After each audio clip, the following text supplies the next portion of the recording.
Hola a todos, ¿cómo están? Muy bienvenidos a este Diálogo Piensa, donde nos acompaña hoy en día Gonzalo Blumel, que también sirve como presentación de un libro que escribió, el único por de pronto, quizás venga más por delante, La Vuelta Larga, crónica personal de la crisis de octubre.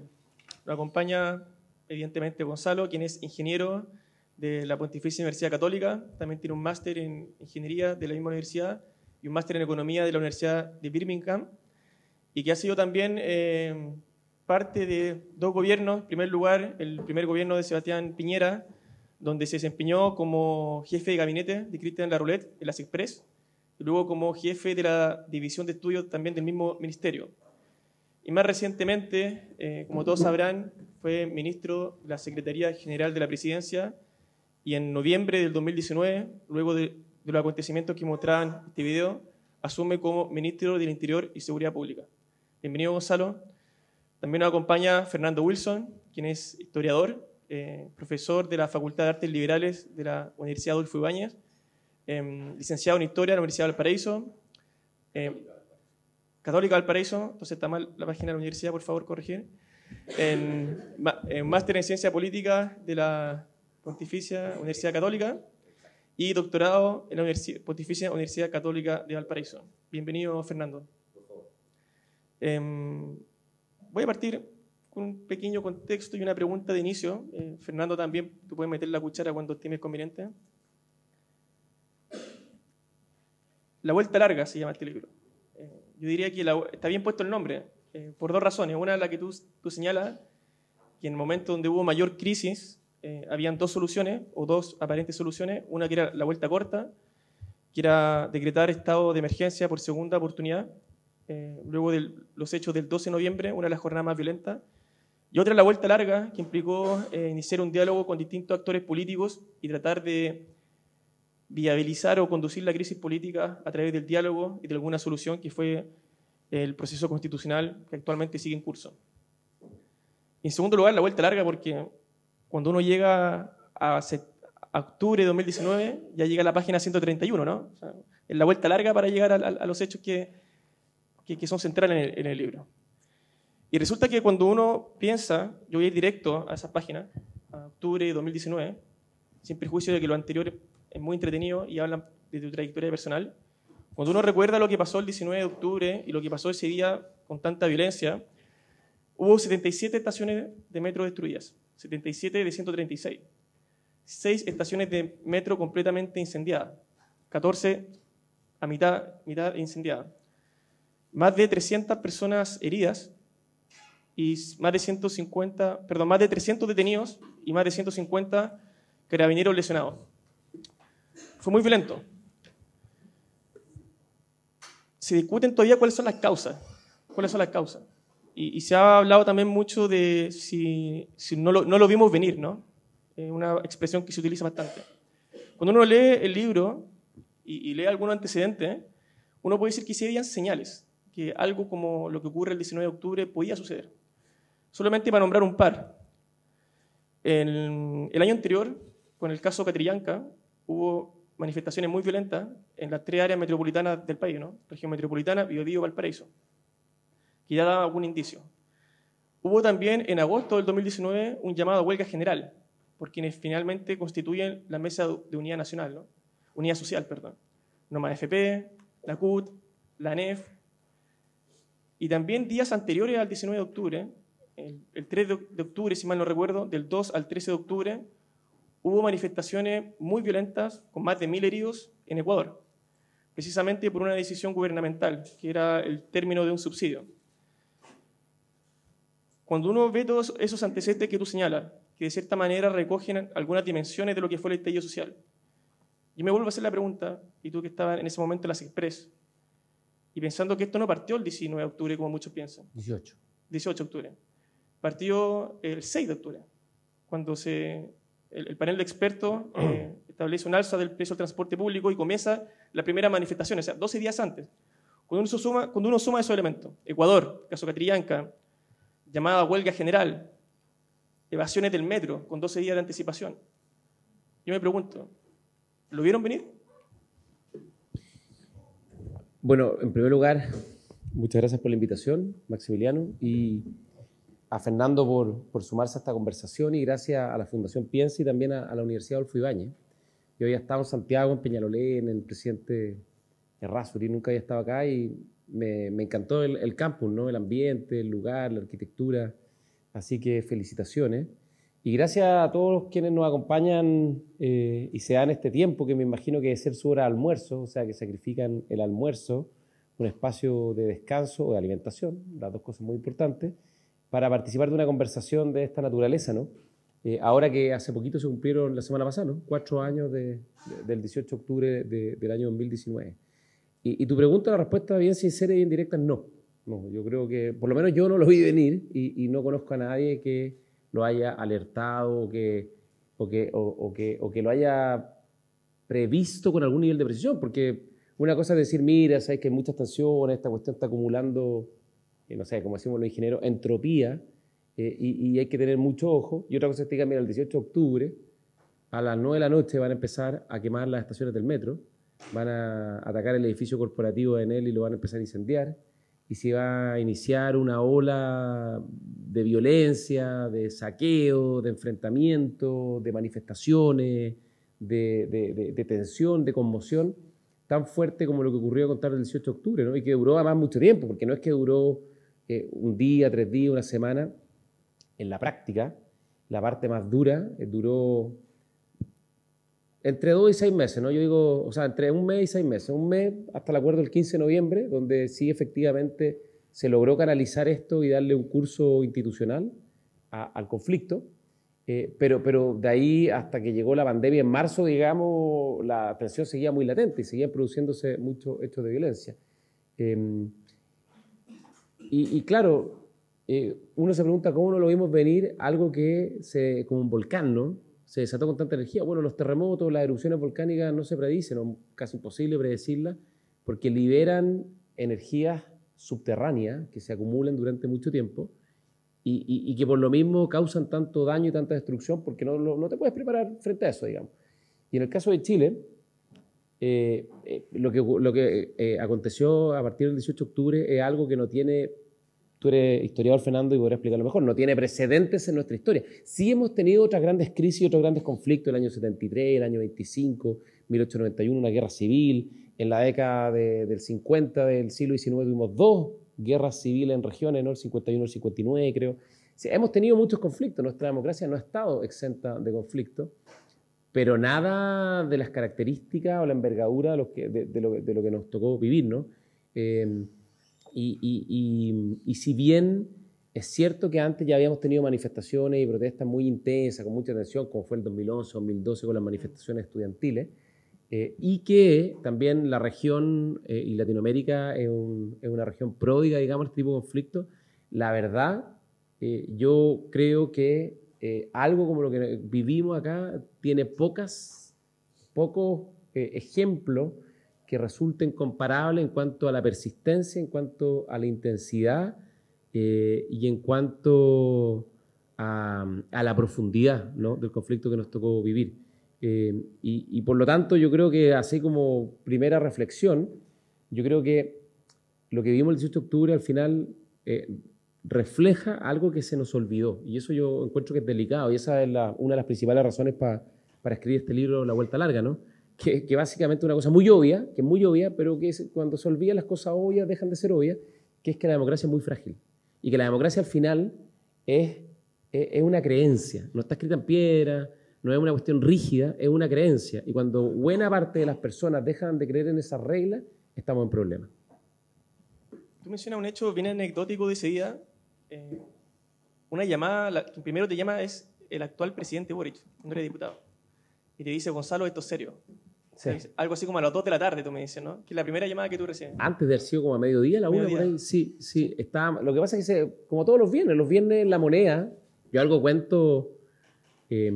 A propósito, tú me comentaste, oye, pero tú no entras al tiro en el conflicto del 18 de octubre, sino que pasan 130 páginas antes de, no quiero spoilear el libro, antes de entrar, digamos, como quien dice, al capítulo, si es una serie de Netflix, a los capítulos principales, ¿no? Ahora, no es tan así, porque el primer capítulo es un recuento, sí, en retrospectiva de todo el conflicto, claro, de mi último día en La Moneda, pero que básicamente es una excusa para relatar o resumir lo que es el libro y motivar al lector. No sé si se logró o no, espero que sí.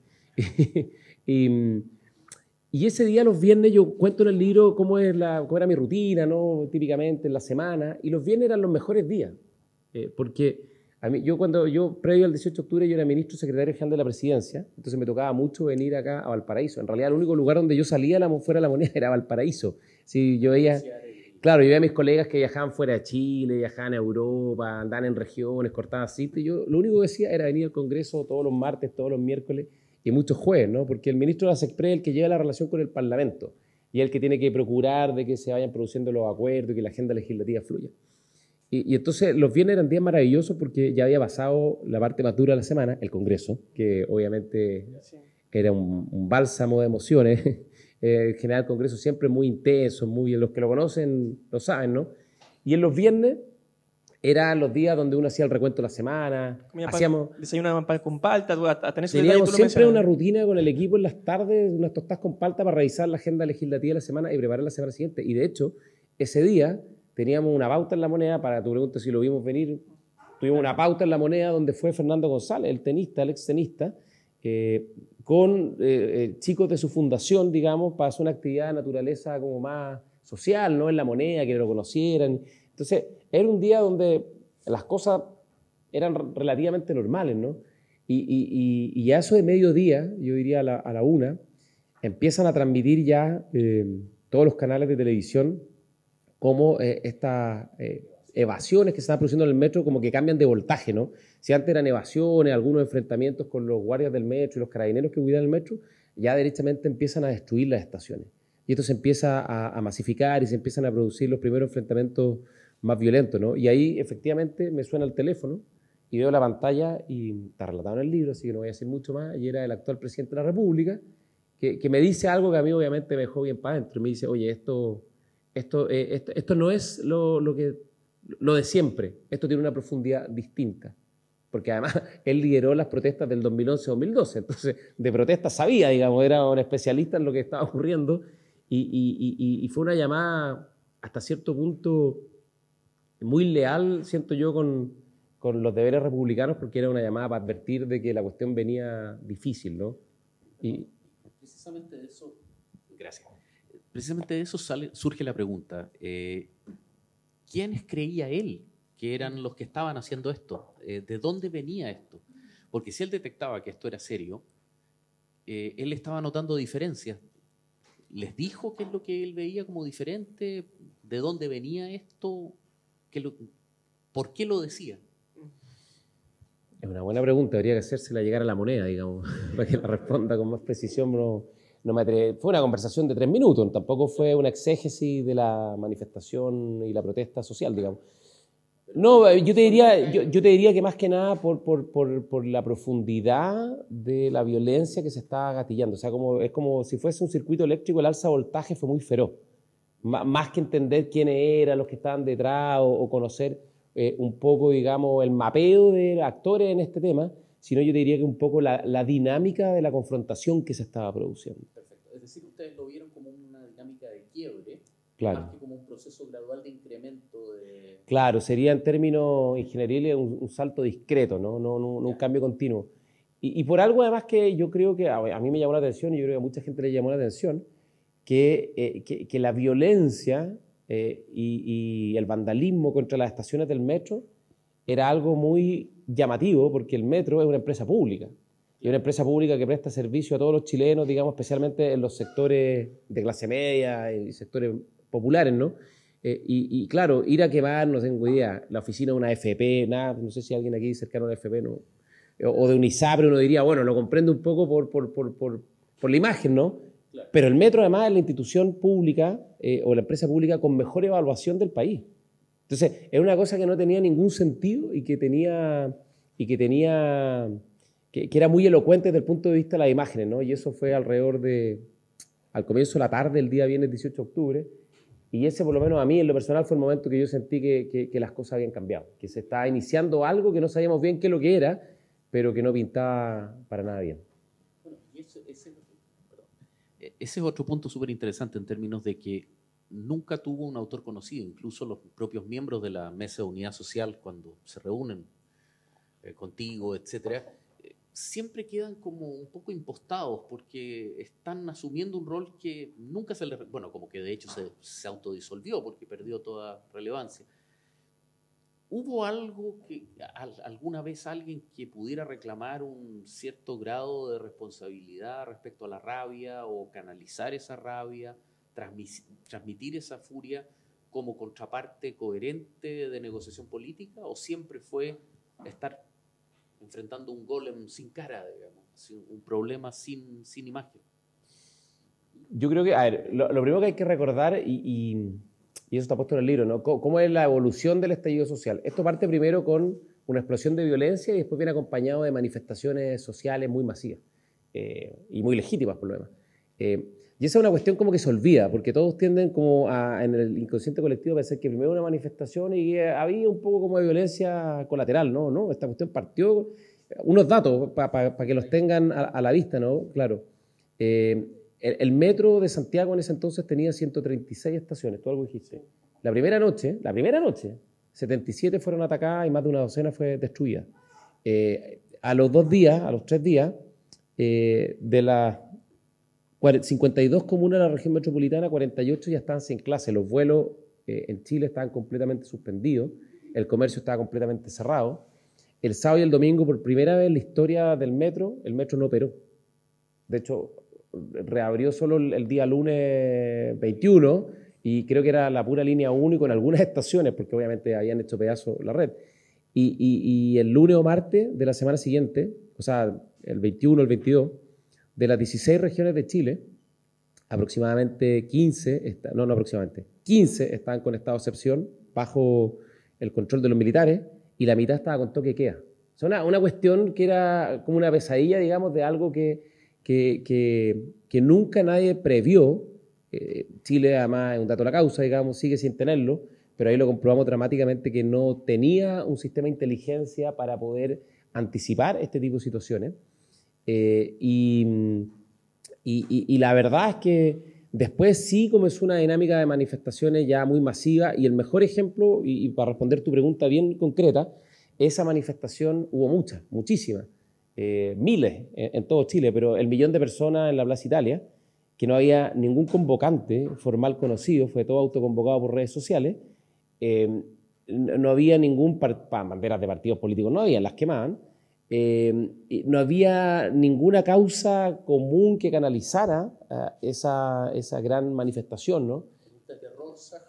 Era la suma de todas las causas individuales había y por haber, de todo tipo, ¿no? Desde las más convencionales, fin a la FB, fin al sistema ISAPRE, hasta el mundo animalista, los pueblos originarios, los ciclistas furiosos. El punto de reunión de todos los conjuntos. Todo, exactamente. Todo se juntó ahí y por lo tanto, yo sé que a la gente le gustan las teorías conspirativas porque son siempre más interesantes, pero yo te diría que en esto, en un primer momento, hay una cuestión que es mucho más espontánea, como decía, como un volcán, que después posteriormente al día siguiente, de hecho al día siguiente, y a contar de los días siguientes, sí, ya hubo muchas personas que trataron, como dijiste tú, ¿no?, de ser los voceros, los intérpretes, los líderes de estas manifestaciones, pero que la verdad tenían poca o ninguna conducción. Y sí trataron de manipularla y usarla, estas manifestaciones, en función de sus intereses particulares. Gonzalo, solamente paréntesis, que el micrófono que lo tenga Fernando, tú tienes puesto un micrófono. Estoy puro tonteando. No es necesario. me di cuenta sobre la marcha. No, precisamente sobre eso, que es que de alguna manera el gran problema de tratar de capturar este tipo de circunstancias, estudiando pregrado de historia, todavía me acuerdo de un profesor que me dijo directamente que normalmente cuando uno busca las grandes combinaciones, los grandes liderazgos, las grandes fuerzas de quiebre, etcétera, la verdad suele ser bastante más fome, digamos, bastante mucho más prosaica. Y estos procesos son así. Es que eso es lo que voy. Y ahí viene precisamente, me citó un libro que alguno de mis alumnos me ha escuchado citar docenas de veces, digamos, un texto de Nietzsche que nosotros no leemos, que es Humano demasiado humano, digamos, que al final del día la combinación de los miedos con simplemente la entropía genera muchas veces circunstancias de manera mucho más regular que, digamos, la navaja de Occam suele ser bastante más práctica que conspiraciones de villanos. Pero en esa situación... Pero déjame hacer un punto sobre eso, que es interesante. ¿Sí? El libro tiene un prólogo Joaquín Fermandois, Sí. que es un historiador que ustedes lo conocen, que es muy cercano, porque es de la Universidad Católica del Paraíso. Y Joaquín pone en el prólogo, que yo lo encuentro muy interesante, hace un análisis un poco de las causas, digamos, que explica el 18 de octubre, pero sí señala que fue una explosión social de connotación revolucionaria hasta cierto punto, Claro. ¿no? Como son las revoluciones en la historia. Y si uno piensa en las grandes revoluciones, y él hace el símil, digamos, no lo hago yo, lo hace él, con la Revolución de Octubre de 1917. Y si uno piensa en el asalto al Palacio Invierno, la revolución de los bolcheviques, es otra historia. No estoy haciendo simplemente analizar el proceso histórico y cómo se gatilla. La Revolución de Octubre de 1917 parte con una gran protesta, una gran manifestación en 1905. Sí. O sea, 12 años antes. Y 12 años. La rebelión del padre Gapon en San Petersburgo. Exactamente. Y eso finalmente termina produciendo la Revolución de Octubre, que bueno, termina con todo lo que termina, el auge de los bolcheviques, después... Y la guerra civil. Exacto, la guerra civil, la Unión Soviética y todo lo que vino durante el siglo XX. Así es la historia. Exacto, o sea, en ese sentido esa es la parte fascinante de este fenómeno, que normalmente este tipo de procesos suele tener muchos padres, digamos, o al menos gente que reclama la paternidad. Y la tuvo en una etapa inicial, estoy pensando en la Mesa de Unidad Social, el señor Aguilar en particular, que era tan vociferante, algunos anarquistas, etcétera, trotskistas. Pero hoy día, y lo vimos el 18 recién pasado, nadie reconoce la paternidad, todo el mundo la abandona y es un hecho que... Hoy día es huérfano, efectivamente, el estallido. Y lo dejan un poquitito suelto, y en ese sentido me llama la atención que ninguno de ellos se ha hecho cargo, por ejemplo, de comentar el libro, sino que todo el mundo escabulle. De vilipendiarlo, por lo menos. Criticarlo. No, yo creo que le tienen susto, en el sentido de que no quieren hacerse cargo de cosas que dijeron en ese momento. Y eso me lleva nuevamente al debate que teníamos hace algunos momentos atrás, digamos, precisamente respecto a las percepciones de halcones y palomas. Sacándolo desde adentro de la propia... Explícale a la gente qué es halcones y palomas. No, halcones y palomas es tradicionalmente una alusión que se disputan entre británicos y franceses respecto a los duros y los blandos en política. Los blandos normalmente las palomas buscan acuerdos y negociaciones, mientras que los halcones buscan ir directamente al choque y prevalecer, ya sea ganando o perdiendo en una dinámica.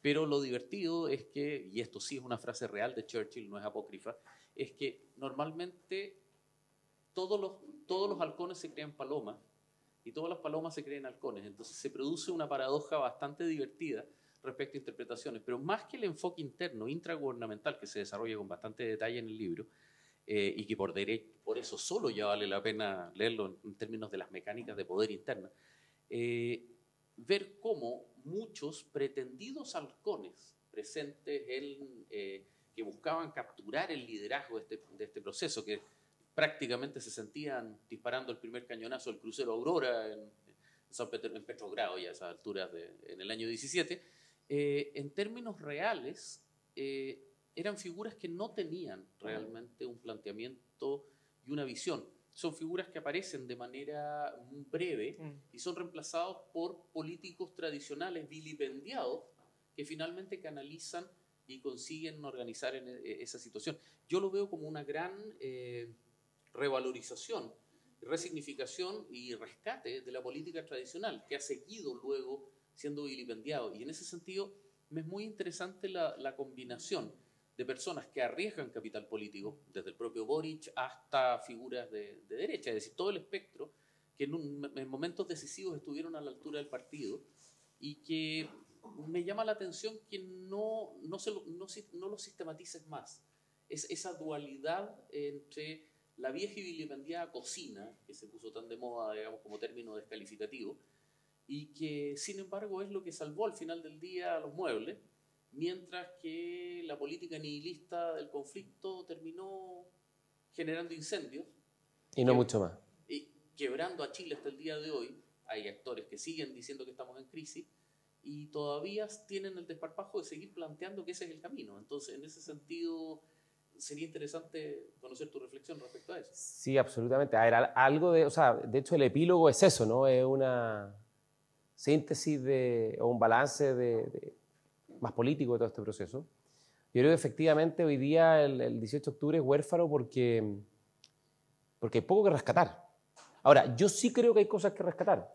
¿Y qué es lo que rescato yo? Yo rescato un poco lo que tú planteas, ¿no? De que Chile, frente a una crisis de gran envergadura, como las grandes crisis de su historia, logró al final terminar encauzándola a través de una vía institucional, pero sobre todo pacífica. Yo eso le asigno mucho valor, porque yo creo que eso cambia el estándar hacia el futuro. Porque en el futuro, cuando vamos a volver a tener grandes crisis, y los países, las crisis son permanentes, digamos, ¿no? Yo no creo que la historia se repita, pero tiene... No, las tensiones propias de un sistema democrático implica que... Y de la naturaleza humana, como en la forma en que se manejan los conflictos. Y yo creo que efectivamente el estallido social finalmente nos demostró que este país tiene un cierto acervo institucional que le permite, frente a la crisis, evitar el espíritu guerrero, que era tan típico, digamos, de las crisis anteriores del 73, del 25, del 91. Y sobre todo... Pero también el 25 y al final todas esas terminan con un quiebre de la democracia, con dictadura y con situaciones muy dramáticas posteriores, ¿no?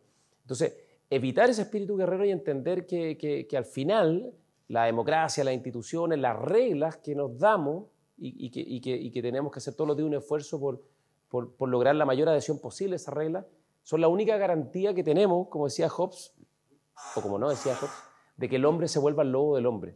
Porque cuando esas reglas se debilitan, se degradan y se erosionan, bueno, prima la anarquía, prima el caos, prima la violencia, y la ley es más fuerte, ¿no? Y ahí la cuenta, ¿quién la paga? Siempre la terminan pagando los más vulnerables, los sectores más débiles, ¿no? Y por lo tanto yo creo que ahí sí hay una curva de aprendizaje que es importante. Y lo otro, a propósito de los procesos constituyentes, que yo creo que también hemos venido aprendiendo de que ni en política ni en nada en la práctica, pero especialmente en política y en democracia no existe la magia, no existen las soluciones refundacionales utópicas, o sea, eso no es verdad, digamos. Ningún país se ha logrado desarrollar a través de política de alquimia, ¿no? De que en el fondo a través de una pócima mágica tú puedes finalmente traer el cielo a la tierra. Simple voluntad. Y yo creo exactamente que la caída de los beatos y beatas y santones de la política es una buena noticia. Sí. Es una buena noticia porque eso es lo más dañino para la democracia, ¿no? Los atajos y las vueltas cortas finalmente terminan siempre estrellándonos contra la dura realidad. Bueno, ahí no me resisto a mencionar una anécdota. Nosotros aquí en la universidad tenemos un programa de humanidades para todas las carreras que se conoce como el CORE. Y el primer curso es un curso de filosofía política y precisamente para ese 18 de octubre estábamos leyendo Tocqueville en La democracia en América. Y bueno, estudiantes muy inflamados, algunos de ellos muy llamativos, algunos están dentro de esta sala. Fue fascinante mencionar precisamente cómo en ese momento algunos de ellos decían hay veces que hay que romper para avanzar. Y cómo el 5S, algunos de ellos, precisamente con los que tengo relación y ya a estas alturas han sido alumnos varias veces, hemos podido conversar. Bueno, es una de las cosas fascinantes de ser profesor universitario. Y llegar el 5S a decir, sí, en realidad. Los caminos tienen que ser largos, los caminos tienen que ser meditados. Y de alguna manera esos aprendizajes, quizás esta generación, bueno, hubiera podido ser un poquito menos intenso, pero quizás esto podamos canalizarlo a través de un aprendizaje social de que la violencia finalmente no genera nada bueno nunca. No solo no genera nada bueno, sino que es completamente ineficaz. A eso, o sea, ni siquiera se mostró ser eficaz. Gonzalo, sobre ese punto y los aprendizajes, uno de los aprendizajes que deja el libro y que tú comentas con harto detalle es que también nos dimos cuenta de la precariedad de nuestra institucionalidad para el control del orden público. A ti te toca asumir el Ministerio del Interior un 28 de noviembre. Un 28 de octubre. 28 de octubre, tú te das de hacerle el quite. Tú lo mencionas bien anecdótico. Incluso tú dices que el día anterior te aseguraste de que... que yo no iba a hacer. Claro, que tú 0%. De hecho, tú dices que hay una pequeña posibilidad, pero tú te preocupaste de que esa posibilidad fuera un 0%. La primera persona a quien se le consulta si está dispuesto o no, y al principio parece ser que sí, y luego se da una vuelta, es Evelyn Matei. Y en segundo lugar era Joet, que pocos saben eso, pero era una posibilidad que se barajaba. Y Felipe Ward. Y Felipe Ward. Claro, Felipe Ward, todos sabemos que hubo unas funas por redes sociales minutos antes de asumir, y eso fue lo que gatilló que rápidamente, en cosa de minutos, tú pasaras de Sexpress a Ministerio del Interior y cuentas que lo único que atinaste a hacer fue avisarle a tu señora y nunca nadie más se enteró hasta que te nombran en el momento. Pero más allá de esa anécdota, a mí me da la impresión que cuando se hace esta dicotomía entre vuelta larga y vuelta corta, ¿no? tampoco había mucha agua en la piscina para la vuelta corta. Digamos que tú mencionas cuál es la situación de Carabineros en ese momento, y era bien precaria, o sea, incluso el servicio de inteligencia. Tú decías en el libro que la ANI no era mucho más lo que podía hacer que cualquier ciudadano de a pie que indaga en las redes sociales. O sea, básicamente el sistema de inteligencia chileno era algo va a ocurrir el viernes en Plaza Baquedano, que todos sabíamos perfectamente. No había inteligencia, tú señalas. También la precariedad en los medios. Dice que más de la mitad de los carros policiales pasaban en mantención, tenían más de 20 años de uso, los guanacos y los zorrillos, como se utilizan en esa jerga más coloquial. Incluso tú mencionas que hubo un fin de semana en verano que solamente hubo un carro en las aguas. En la región metropolitana. En la región metropolitana. Ni siquiera había suficientes medios para asegurar el protocolo de protección del Palacio de la Moneda. Entonces, ¿cómo fue para ti llegar al Ministerio del Interior, percatarte de esta debilidad institucional, incluso para hacer frente a esta arremetida contra el orden público, e iniciar básicamente desde cero un proceso de articulación o de reforma policial? ¿Cómo fue la situación que tuviste? Esa es una pregunta. Y lo segundo, ¿cómo crees que está hoy Chile para enfrentar un evento de esa magnitud? Qué buena pregunta. ¿Esto se está transmitiendo? ¿Se está grabando? Sí, supone que sí. Ya, entonces... No importa, lo mismo. Si a esta altura... A ver, una anécdota para ilustrar la precariedad del... Es brutal decirlo y daste un poco de vergüenza, ¿no? Pero yo creo que ilustra bien la precariedad del sistema de seguridad en Chile. Efectivamente, yo llegué a Interior por una serie de circunstancias bien azarosas, comprensibles, porque era la peor oferta laboral que alguien te podía hacer en el peor momento de la historia de Chile. Entonces, no era un trabajo no era como para LinkedIn y que postulara mucha gente.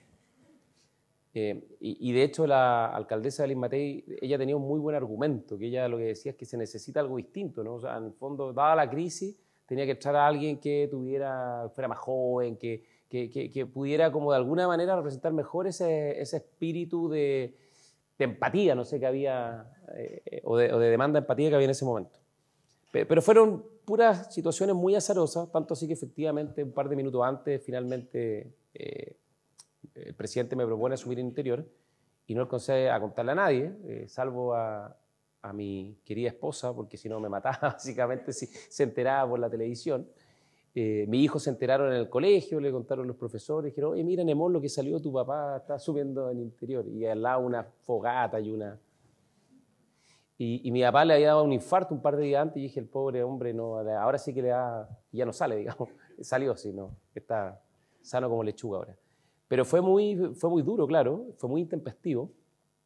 Y cuando se produce el nombramiento, el 28 de octubre, esto es para que estén en contexto 10 días después del estallido, donde la violencia no había bajado, era básicamente lo mismo que el 18 de octubre. De hecho, el 28 de octubre fue un día terrible, fue muy violento, todo Chile y en la Alameda la arrasaron.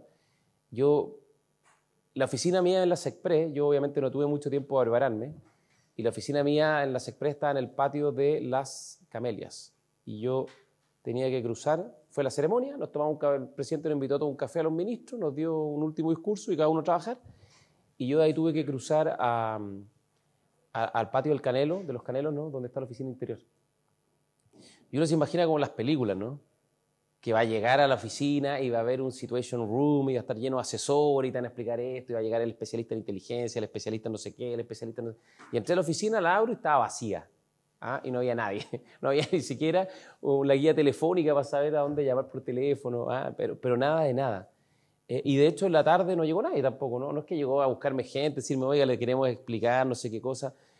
Lo que yo, como que puede sonar divertido hoy día, pero en verdad es bien trágico, porque demuestra que era un momento de mucha conmoción, donde además el día anterior los militares ya se habían ido a sus cuarteles de vuelta, se había acabado el estado de excepción constitucional y en consecuencia era únicamente mi responsabilidad el tema del orden público. Acuérdense que el ministro de Interior era Interior y Seguridad Pública y en consecuencia yo no podía llamar a alguien para pedir, si en el fondo yo tenía que hacerme cargo de la situación y no había una minuta, un esquema, un cuadro de buenas prácticas, nada.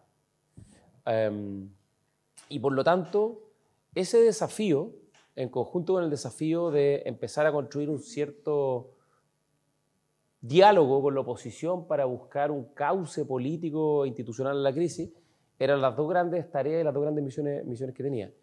Y efectivamente, cuando empecé ya a recabar antecedentes y empecé a poner la pelota contra el piso, lo que me di cuenta es que no había ninguna inteligencia.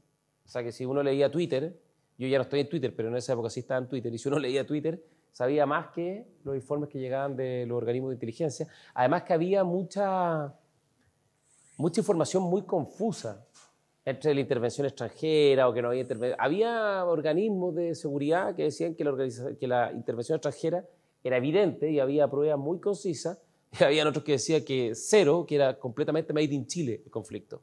Entonces, cuando tú tienes mala información o información completamente contradictoria y sin mucho fundamento, te das cuenta que no tienes un sistema de inteligencia. Porque la inteligencia, por definición, ¿qué es lo que es? Es información para apoyar la toma de decisiones. Sí. Y con información veraz y oportuna para la toma de decisiones. Entonces, si uno mira el pronóstico del tiempo en la mañana y dice, mira, va a llover, va a haber un temporal y van a haber menos 10 grados Celsius, y mira el otro noticiero y dice, va a haber 30 grados Celsius y 90% humedad, no sabéis cómo vestirte, no sabéis cómo salir a la calle. Y un poco ese fue el drama de lo que nos pasó. Carabineros, además, venía muy debilitado, primero por su desempeño a partir del 18 de octubre, ¿no? Donde había cuestionamientos muy fuertes. Uno, por su incapacidad contra el orden público, y dos, por las denuncias de violaciones de derechos humanos. Entonces está en un pic de desconfianza y desaprobación ciudadana. Carabineros en ese momento, cuando yo subí en Interior, tenía 30 puntos de aprobación, cuando históricamente siempre había tenido 60, 70, hasta 80%. Tú también mencionas, en paréntesis, las consecuencias del caso Huracán, que ustedes heredaron ese problema y que implicó el desmantelamiento de la inteligencia. O sea, Catrillanca, Huracán, claro, y el fraude, todo eso pasó en 2 años. Bueno, entonces los Carabineros eran una institución corrupta, era una institución que cometía delitos para incriminar a quienes estaban cometiendo actos de violencia en la Araucanía y la macrozona sur, y además había asesinado, digamos, a un comunero en producto, digamos, de la confrontación, el conflicto en esa zona. Entonces, Carabineros llegaba muy deslegitimado, y una cuestión que a mucha gente, especialmente en mi mundo, le cuesta entender, que la fuerza del Estado, la fuerza legítima del Estado, por algo se llama fuerza legítima, tiene que tener legitimidad. Y si está deslegitimada, es como un martillo que no clava, sirve de bien poco, la verdad, no funciona bien, y finalmente puede terminar siendo incluso contraproducente para tu objetivo de garantizar la seguridad, el uso no adecuado de la fuerza legítima del Estado. Para mucha gente es una cuestión muy como automática, muy mecánica, decir, ya, vayan para allá, repriman, se acabó. Eso no es así. De hecho, y eso lo fuimos aprendiendo con el tiempo, que la protesta social tiene una dinámica que hay que saber entenderla, hay que conocer sus causas, sus motivaciones, y hay que enfrentarla de una manera que finalmente minimice la violencia que se va a producir y que permita resguardar el orden y la seguridad, que es un derecho ciudadano fundamental, de la mejor forma posible. Y además tampoco teníamos los medios, como tú dices, los guanacos y los zorrillos, que son los lanzaguas y los lancegases, o en jerga policial, Tango Lima y Tango Romeo, esa es la jerga policial para el zorrillo y para el guanaco, estaban destruidos completamente. Carabineros les destruyeron más de 1000 radiopatrullas, por lo tanto tampoco tenían con qué desplazarse, y un carabinero no se va a subir un Uber ni a la micro, menos en esa época, digamos, para poder ir a una situación de contingencia que se producía en alguna comuna de la periferia de Santiago o en las regiones, ¿no? En los lanzaguas efectivamente nos quemaron y nos destruyeron buena parte, y en un periodo de la parte más álgida del conflicto, ¿no? Teníamos uno en Santiago, y no tienen agua infinita, tienen que ir a recargar agua, entonces sirve bien poco porque está el lanzagua funcionando un rato, y después tenía que irse a cargar agua y desaparecía por 1 hora, y ahí obviamente hacían pedazos el centro y los comercios y todo, y eso además es súper relevante porque el lanzagua lo que permite es precisamente contener y dispersar y evitar un enfrentamiento directo entre la policía y quienes se están manifestando. Entonces, bueno, en fin, al final del día nos dimos cuenta, y esa fue una gran lección, de que Chile no tenía ni un sistema de inteligencia, ni tenía tampoco una policía y una institución policial preparada para las circunstancias que estábamos enfrentando. Y por eso tuvimos que convocar un consejo para la reforma Carabineros, para hacernos cargo de todos estos frentes que yo les he mencionado. Ahora, yo también quisiera decir una cosa, porque que el estallido social haya envejecido tan mal tampoco debiese llevarnos al error de pensar que el 18 de octubre fue puro ruido y furia. O sea, si solo pensamos el 18 de octubre como una cuestión de gente enajenada que sin ningún motivo y por las causas más perversas se dedicó a destruir la ciudad de Chile, estamos, creo yo, no solo no comprendiendo bien el fenómeno, la violencia nunca tiene justificación, y menos en democracia, porque la violencia ejercida por los individuos y la democracia son simplemente incompatibles. Y el Estado moderno surge como una forma de contener la violencia ejercida por los particulares. Le entregamos el monopolio de la contención de la violencia a través de la fuerza legítima del Estado, precisamente al Estado, Pacto social. para protegernos a nosotros mismos, ¿no? Y después el pacto social se le han ido agregando más cosas, además de los derechos políticos, civiles, los derechos sociales, en fin. Pero no fue solo ruido y furia. Y ahí hay un sustrato que tiene que ver con la cuestión más política, ¿no? Porque además mucha gente dice, bueno, ¿y por qué? Y esto quizás es para más largo, ¿no? Pero ¿por qué engancharse en la búsqueda de una solución a través de un proceso constituyente? Bueno, y ahora más 2 procesos constituyentes, y los 2 muy complicados, muy complejos, ¿no? Bueno, tiene que ver con eso, con comprender que este no era solo un fenómeno de violencia, sino que era sobre todo también un fenómeno político, y los fenómenos políticos requieren respuestas políticas. Y lo político, Gonzalo, a mí me da mucho la atención porque, claro, está esa dimensión como más fáctica y por otro lado está lo político, que va por varias líneas. Tú hablas en algunos pasajes sobre tu relación con los propios partidos de gobierno, tu relación con la oposición, que en primer año va bastante bien, o sea, por lo menos con la Democracia Cristiana, el Partido Radical, el PPD, varios proyectos emblemáticos. Tú mencionas que lograron acuerdos gracias a ese centro político, Aula Segura, por ejemplo, entre varios otros. Resulta que cuando ocurre el fenómeno del 18 de octubre, al día 19 de octubre, ya hay muchos que se bajan del barco y podríamos decir, se dinamita de cierta manera ese centro político. No Partido Comunista, no centro, evidentemente, pero ya piden de entrada la renuncia de Piñera y plebiscito. Lo primero, la primera medida que ellos solicitan es esa. Pero también uno ve que esos puentes que todavía han logrado tender en Sexpress con la oposición... No, estallaron. Sí. Y yo digo, ¿cuál es la autocrítica, si tú has tenido oportunidad de conversar después con esos sectores de la DC, el PPD, de los partidos radical, que tendieron puente en su momento y que en ese momento parece haberse dejado llevar por un radicalismo, por así decirlo, que buscaba derechamente tensionar al máximo posible para llevar agua a su molino, ¿no? ¿Cómo fue tu relación desde ese momento con la izquierda más moderada? Mire, yo tengo mucho respeto por la centroizquierda porque creo que fue una contribución real al progreso de Chile en los últimos 30 años y me resulta muy incomprensible la vergüenza que sienten de su obra. Quizá hoy día un poco menos, ¿no? Porque al parecer los 30 años ya no fueron tan malos. Pero es una cosa inexplicable que un país que era de la medianía de la tabla y que se transformó en todos los indicadores y por todas las medidas, yo desafío a alguien que me diga en qué Chile estaba peor el 17 de octubre del año 2019 al 11 de marzo de 1990 cuando recuperamos la democracia desde la dictadura a un gobierno democrático como el de Patricio Aylwin. Yo pido que me nombren un indicador. Chile creció, multiplicó por 6 su ingreso, sextuplicó su matrícula en educación superior, sus indicadores sanitarios de expectativa de vida, mortalidad infantil mejoraron infinitamente y la desigualdad, pasamos a niveles africanos. La desigualdad, el Gini pasó de 0,55 a 0,45, que sigue siendo malo, pero antes era mucho peor. Entonces, es una cosa muy inexplicable y yo lamento mucho que la centroizquierda no haya hecho un ejercicio, una reflexión autocrítica respecto a esto, porque es un sector político que es necesario para Chile. Y si la centroizquierda se avergüenza de lo que ha hecho y se pliega hasta cierto punto en forma crítica a la izquierda más dura, bueno, obviamente va a desaparecer, como ha venido pasando. No miren el Consejo Constitucional, la DC y el PPD no eligieron ningún consejero, cero. Y también a mi sector, si la centro derecha empieza un camino parecido, va a pasar exactamente lo mismo y este país se va a polarizar y los países que no tienen fuerzas de centro, obviamente la política funciona mal, obviamente, porque estás demasiado lejos, porque cuando estás demasiado lejos no te escuchas, es imposible establecer diálogo y tener los acuerdos mínimos. Basta ver anoche en Argentina. Basta ver anoche en Argentina. Entonces, y Argentina es bien brutal, ¿no? Porque, como dijo, creo que fue Vargas Llosa, cuando tenían que elegir entre Keiko y Humala, dijo, es como elegir entre el SIDA y el cáncer, ¿no? O sea, la opción es pésima o extra pésima, pero todas muy malas. Y en Chile yo creo que es una cuestión bien lamentable y todavía está pendiente. Han habido algunas reflexiones incipientes, ¿no? La presidenta del Partido Socialista, Paulina Bodanovich, que no era presidenta del PS en ese momento, por lo tanto, doble reconocimiento, hizo una autocrítica. Y ella dijo, nos quedamos callados frente a la violencia Y además no nos avergonzamos respecto a lo que hicimos los 30 años.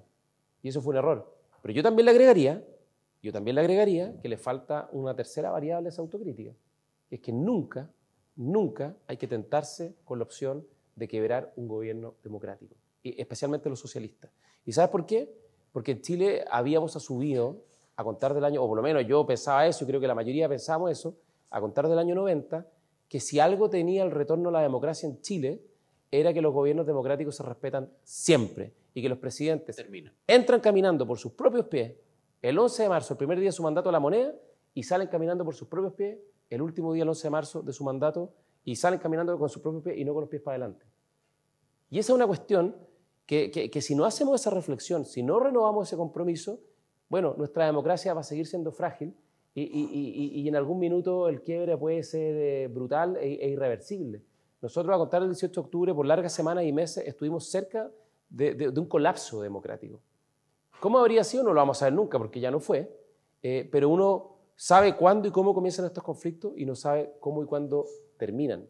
Así son la historia de los grandes conflictos, así son la historia de la revolución, y por lo tanto yo creo que ese es un tema que también hay que hacer una reflexión. Si se llamó golpe de Estado no tradicional, revuelta, da lo mismo, el punto de fondo es otro.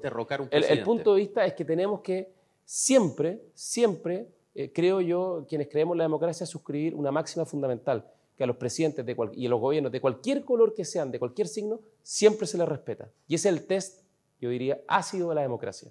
El test básico, de alguna manera, es el problema que vemos, por ejemplo, con, un poco después, digamos, en el asalto al Capitolio el 6 de enero del 21, cuando se intenta impedir que se declare triunfador a Biden, porque ese era el fondo del verdadero asalto. Y ahí tenemos nuevamente grupos radicalizados, autoconvocados, o parece que no tan autoconvocados a nivel de redes sociales. Es decir, parece que este es un fenómeno que, más que ser un fenómeno de la democracia chilena, es un fenómeno propio de las redes y de los procesos contemporáneos en Occidente, que junto con las manifestaciones, la teoría de la plaza, como